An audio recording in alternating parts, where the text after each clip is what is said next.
Do you have enough assets to justify setting up a trust? Hi, I'm Pamela Maass Garrett, estate and asset protection lawyer from LawMother. It's a common concern.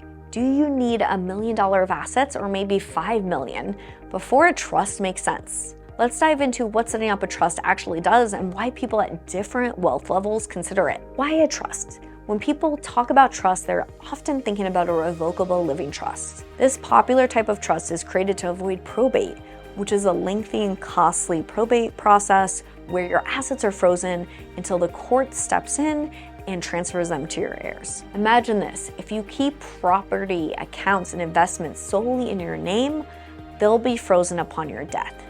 Your family might have to wait months or even years while lawyers and the courts handle these transfers. But with a trust, you can simplify this process by transferring those assets directly to your heirs without probate. It gives your family immediate access to what you've left for them. So how much is enough money for you to have for a trust to make sense? Now, this is where estate size comes in. And estate size refers to the total value of an individual's assets and liabilities at the time of their death. Some assume there's a minimum value, say $500,000 or $1 million, which below a trust isn't worth the hassle. Others believe that if an estate's value crosses a certain threshold, then a trust is automatically necessary. But what is that magic number? Well, there is no magic number. I explain to my clients it's not about how much you have, it's about how much control you want over your assets when you die. And it's about the experience you want your loved ones to go through after you pass away. Consider this example. Say you own real estate, stock investments, and maybe even a business. While these assets may be below $1 million, the ownership and paperwork involved could still make probate a huge hassle for your loved ones. I have a client that works at a local grocery store, and she set up a trust. For her, it wasn't about the size of her estate. Her estate was pretty modest. For her, it was about protecting her son from family members that she knew would cause issues after she passed away. The estate tax myth. One common misconception is that people need a trust only if their estate is large enough to owe federal estate tax. But probate and estate tax are two separate issues.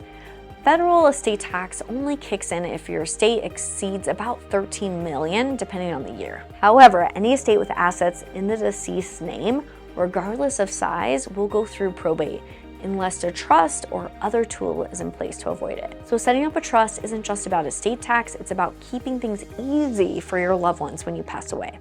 Some people believe a smaller estate doesn't need a trust, but think about it. What if you own assets like a few rental properties across different states, or several stock accounts with different brokers? Even if the estate value is modest, your family could be facing probate cases in multiple states, each one for each state you own real estate, even if it's low value real estate. Let's say, for example, someone has multiple small LLCs or owns low value real estate across states. Each property would trigger a probate process in its own state. For estates like these, the cost of probate can add up quickly, and a trust can be a smart way to bypass it.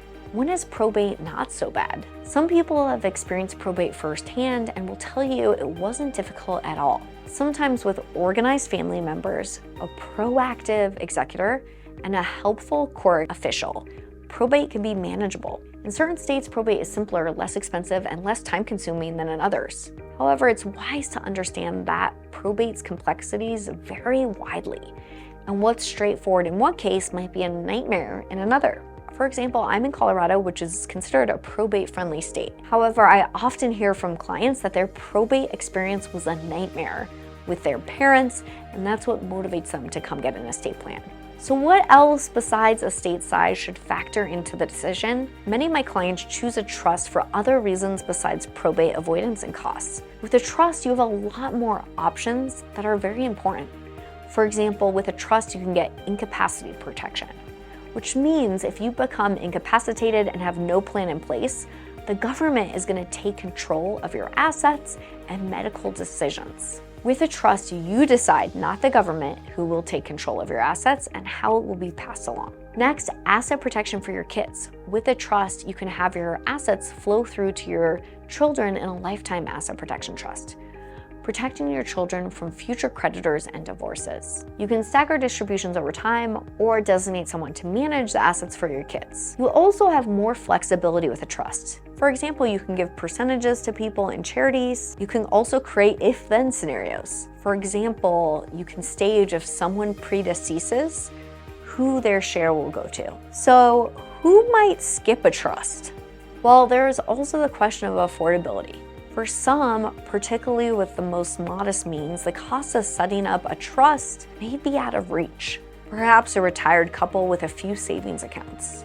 They're trying to make every dollar stretch. You may not want to incur the legal fees associated with a trust and opt instead for a will. For those on a tight budget, a well-organized will with powers of attorney and healthcare directives can be a good option. Bottom line, is a trust right for you? So is there a right estate size for a trust? Not exactly. Based on my experience with conversations with clients and other estate planning attorneys, about 90% of our clients who are serious about estate planning eventually decide to set up a trust. It's not about hitting a dollar amount, but creating a plan that fits your family's needs and provides peace of mind. For those with multiple types of assets, property in different locations, or specific distribution wishes, a trust often makes things much simpler for everyone involved. More important than a trust is your estate details. Remember, the choice between a will and a trust is really the most critical decision in estate planning. It's more important to designate trusted individuals to make financial and healthcare decisions for you.